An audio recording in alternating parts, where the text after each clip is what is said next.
รีดมาอาบน้ำบ่มีคนลงมาอาบน้ำประมาณนี้เลยนะทุกคน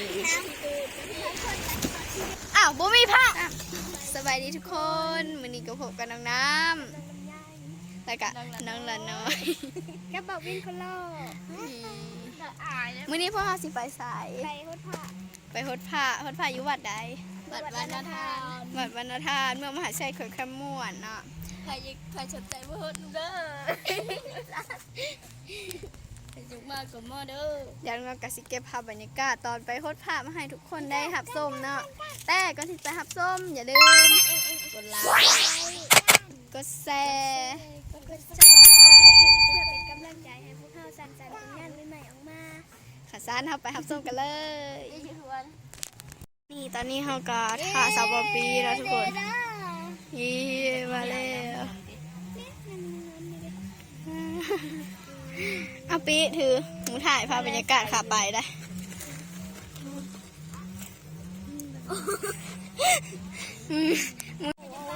อ่ะ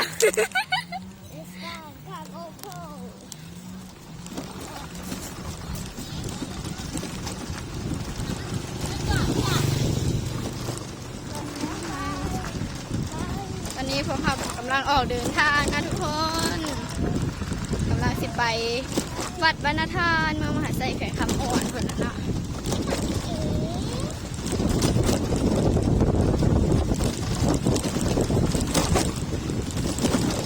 ภาพบรรยากาศตอนไป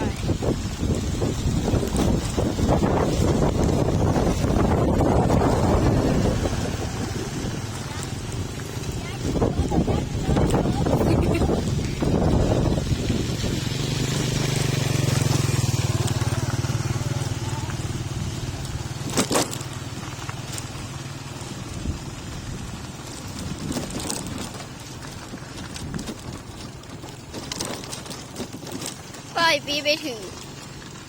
แพร่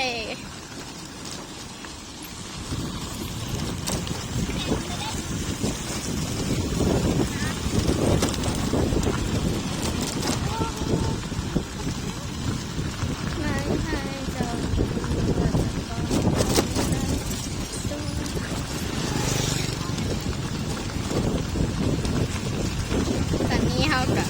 ใกล้สิฮอดแล้วนะทุกคน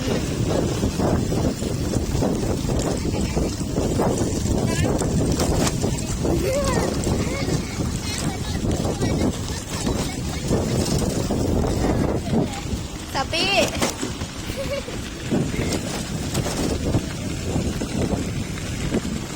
รู้สึกจังได้สิไปฮดผ้ารู้สึกตื่นเต้นโอ้คนกำลังรีดสงกรานต์เลยทุกคน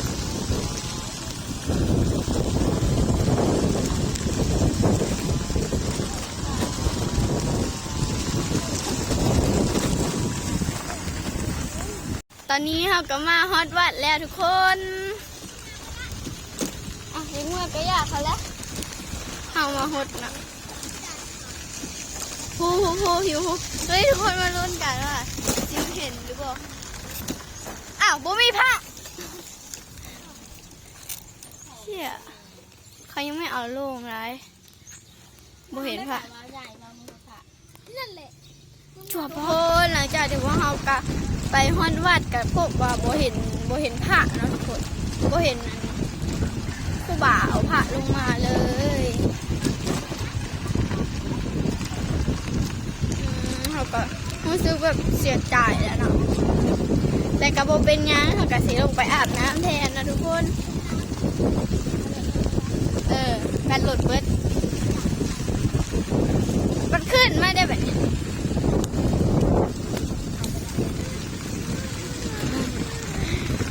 ขึ้นน้ำพ่นแล้ว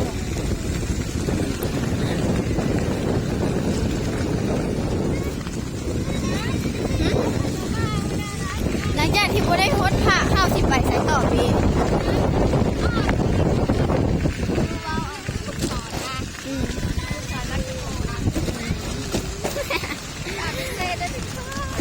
รู้สึกยังไงโบได้ฮดสงผ้าเสียใจ รู้สึกเสียใจรู้สึกเซ็งมาซาน แต่ก็บ่เป็นหยังลงไปอ่านน้ำเซแทนน่ะอ่านน้ำเซหักกระสิลงทางเข้าบ้านนาฮีเนาะกระสิมีป้ายบอกอยู่ทุกคนเอ้ยก็รถเล็งไปไปปีได้อย่างนึงเนี่ยกดทางเข้าบ้านนาฮีเด้อเขากระสิลงมาเลยขับรถลงมานี่นี่ก็แม่นทางลงโอ้โหชัดเลยการรถเปิด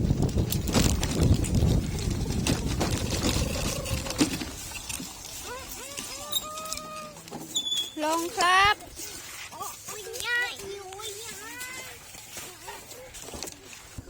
ไม่มีอ่ะนะน้ำผุทุกคนเห็นบ่น้ำฟงเนาะไปครับน้ำเสียตัวเก่าเลยน้ำเสียเก่า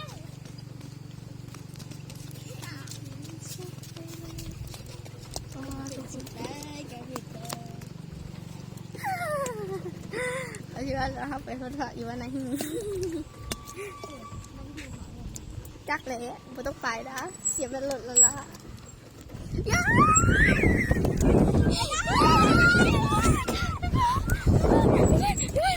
โอ้โหหัวใจไปอยู่กับดินแล้วนี่โอ้เอ้ย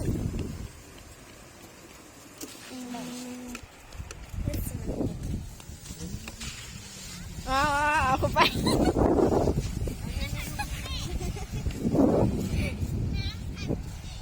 อันนี้กับแม่ขวไม้เด้อ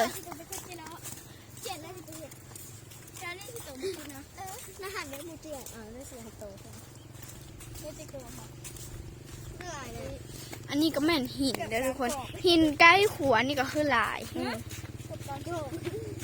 ที่มีคนเที่ยวไปเที่ยวมาบอกเด็กก็บอกนะสิได้ไม่ได้ยินสิบอกเยอะทุกคนเฮากะสิอยากไปทางพูเนาะเดี๋ยวเขาไปเบิ่งน้ำพุกันนะทุกคนโอ้ยเนี่ยหิวฝาดอะไรเราเอาน้ำพุอายอ่ะนะ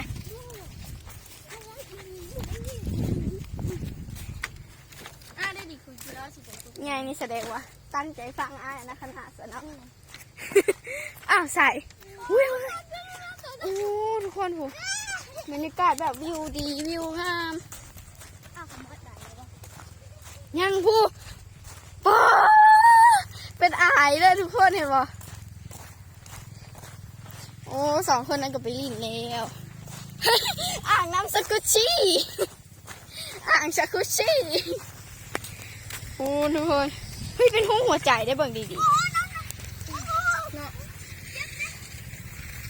แรงๆมาก็สิมีคนเที่ยวไปเที่ยวมาอยู่เด้อทุกคนไปทางผู้ไปน้ำผู้เฮ้ย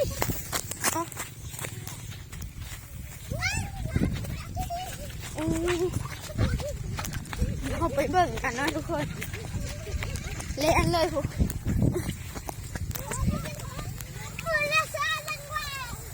โอ้ทุกคนผู้แรงมากผู้ขึ้นทางผู้กลายเป็นอายเลยผู้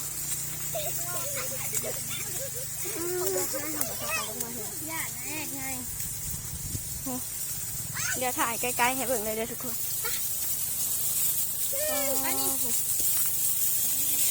ไปได้บินเลยขอลงมาขอหายเลยเดินแม่สีถ่ายนี่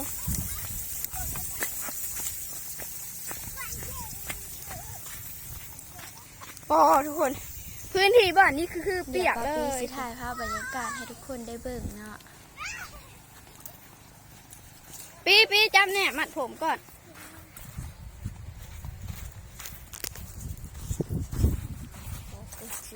น้องอีกกันตลอดว่า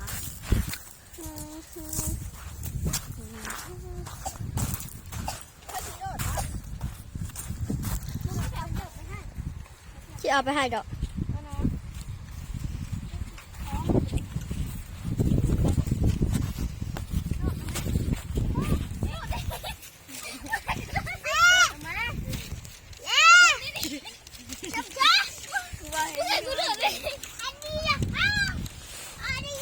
อนนี้ก็ลอกไปทราย ไปว่าซีไปโดดขัวพี่ไอ้ศึกษาไปพี่ไอ้ศึกษาเห็นยัง ถ่าย จวดคนเนอะ หลุดเลยทะลุลง เราใหญ่ห้องน้ำเราไปใส่ใหญ่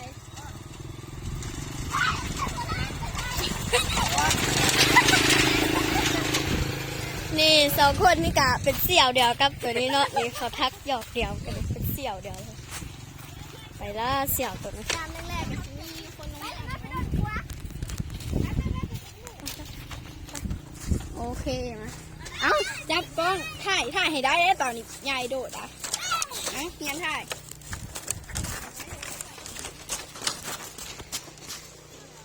ไอ้น้ำซื้อหายพูดแล้วจากตาช่อง อย่าเข้านะโดดเลยนี่การนี้ โดดเลยไงโดดแล้วไหม ไอ้ไงบอกค่ะ บุกานี่เดี๋ยวทุกคนบรรยากาศโอ้เข่าเดี๋ยวยังโดดเนาะจีโดดแล้วบอกเดี๋ยวได้ปี คือยอดยังไง อุ้ยโอ้ซอสทักพี่เลยพูดซึกในไหน ไม่ใช่ตีนว่าใหญ่ พอดีโอ้สาวใหญ่ก็คือแบบใจกล้าแห้งทุกคนถูก ไปโดด อุ้ยใจกล้าแห้งเอ้ยเดี๋ยวถูกไปถ่ายทางนู้นมี FC คอยเชียร์อยู่ทุกคน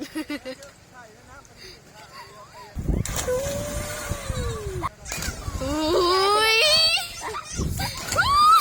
นี่บอกไม่นะโหดขักเลย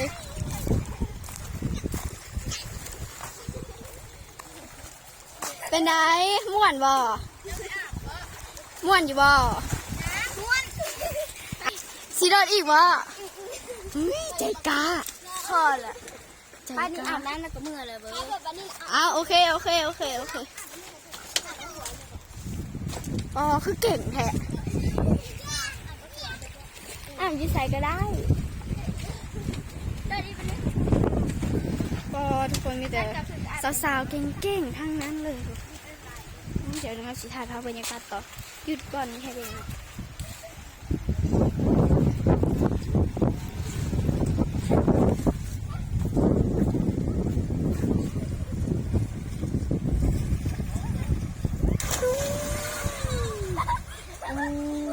สนุกน้ำโบกาได้ทุกคน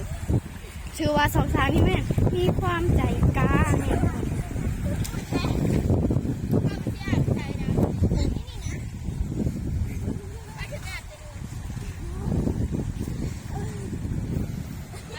เดี๋ยวลงน้ำมาใส่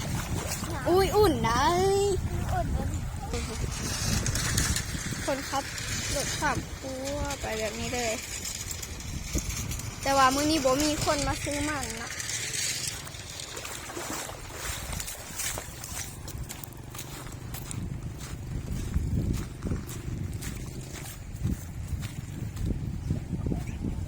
เดี๋ยวน้ำสีพาทุกคนย่างข้ามขัวจมไปนะพี่ไปข้ามขัวจม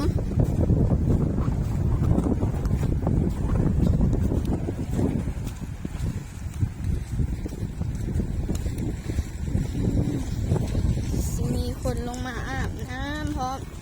ยามแรงๆเขาก็สิมาพัดรถอาบน้ำไปตามเนี่ยได้เป็นยังได้นะ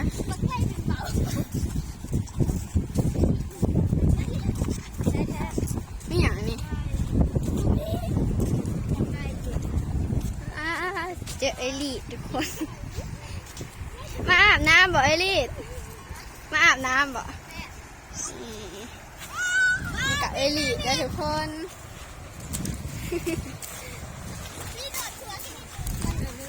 อันใด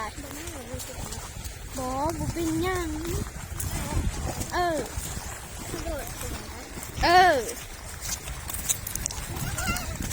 นี่กระแม่นขัวโจมเนาะ น้ำกระไหลประมาณนี้เลยในทางที่เราควรจะข้ามกับแม่นทางนี้เด้อทุกคน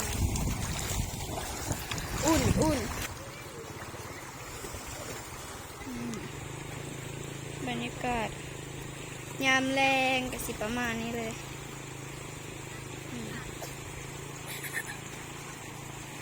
โอ้น้ำกระไหลงามแห้งทุกคนก็โทรศัพท์ตกน้ำนี่วัวเป็นแนวได้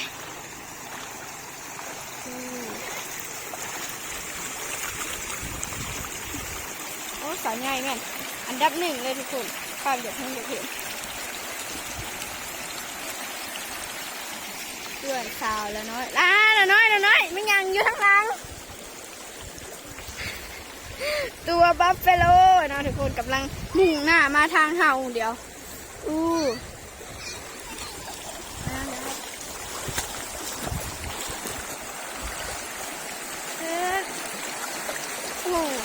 ต้องระวังหน่อยนะหนึ่งนะทุกคนง่ายขมุกตกเด็กอ่ะ1 2ตาก็ไม่จะใกล้งูหนัก1 2 3โอเคเรียบร้อย1 2 1 2 3โอเคเรียบร้อยไปยังข้ามครัวจะลมเหรออย่างว่าสีอย่างไอหลีดกันมานั่งโอ้โหทางหลังวิวทางหลังนี่ทุกคนมันได้ลงมาแล้วได้มาสัมผัสแล้วก็คือน้ำกับโบได้เย็นขนาดนั้นก็พอดีอาบทุกคนหนึ่ง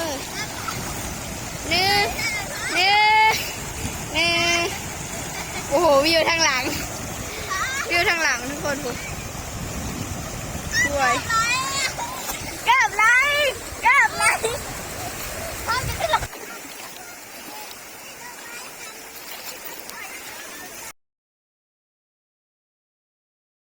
ไม่ได้โบเจ็บตีนว่า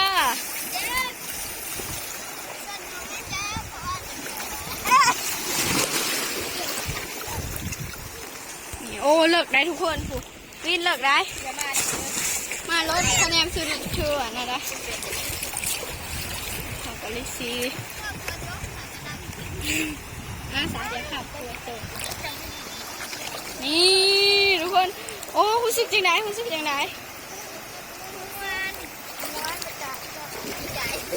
ม่วนแล้วก็ดีใจนะทุกคนก็จะมีคนขึ้นคนลงเที่ยวตามนั่นล่ะโอ้ข้อมูลเฮ้ยนี่ก็แม่นภาพบรรยากาศที่น้องน้ำได้เก็บกำมาให้ทุกคนได้เบิ่งเนาะตอนแรงๆก็สิมีคนลงมาอาบน้ำประมาณนี้เลยเด้อทุกคนสำหรับคลิปนี้น้องน้ำก็ต้องขอตัวลาไปก่อนเนาะถ้าใครมาคลิปนี้อย่าลืมกดไลค์กดแชร์และก็ซับสไครต์เพื่อเป็นกำลังใจให้น้องน้ำได้สร้างสรรค์ผลงานใหม่ๆออกมาเนาะบ๊ายบายแล้วพบกันใหม่คลิปหน้า